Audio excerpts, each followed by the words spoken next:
How should Louisville engage the AI industry while also creating space for public input on the locations of data centers? Well, there's already been a data center that has come into Louisville. It's been near a neighborhood, and the people are not happy with it because they didn't have any time to protest it or even like have a voice out there and say their thoughts.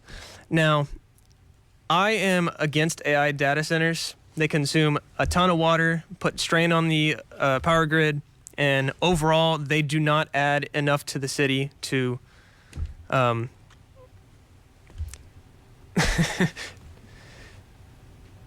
to have them, you know?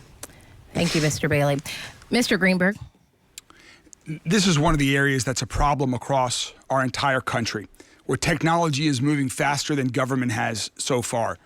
And I share the concerns of Louisville residents about this growth in this area. And that's why right now we're working with Metro Council and other members of the community to ensure that any company that's thinking about building a data center in Louisville in the future can answer questions. Can answer questions like, how are you going to protect ratepayers so that only the company pays for the electricity and that ratepayers don't go up? How are you going to protect our water and our environment? Is your project going to be built with union labor?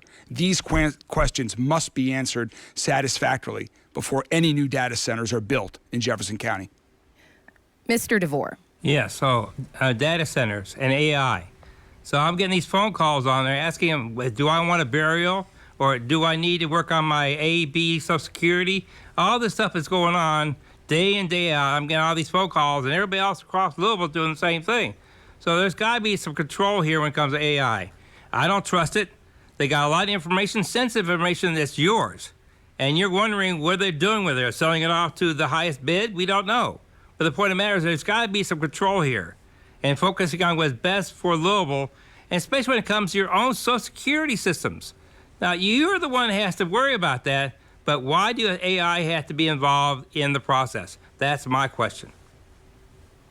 Ms. Parrish-Wright.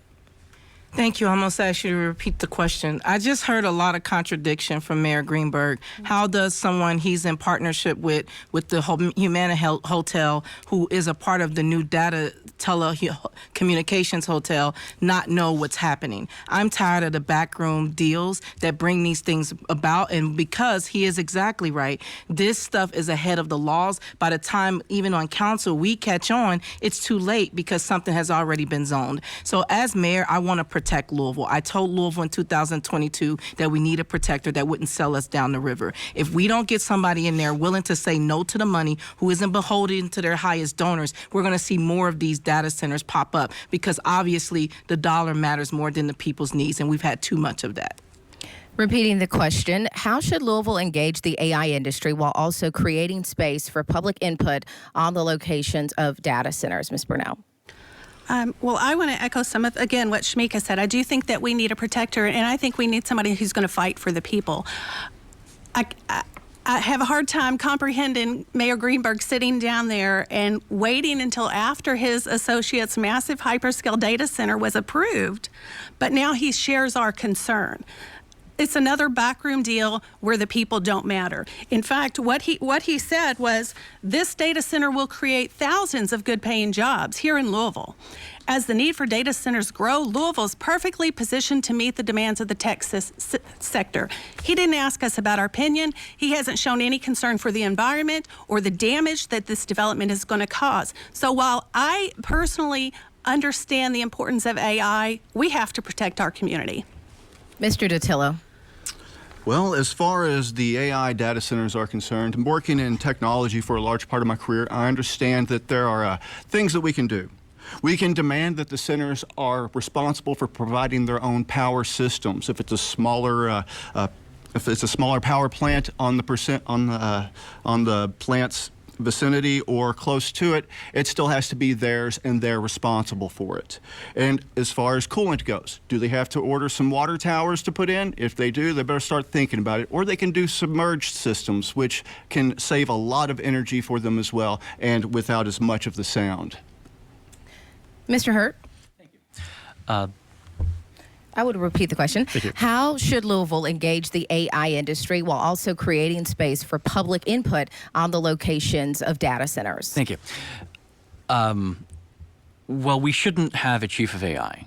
Like, that's a sort of a non-starter.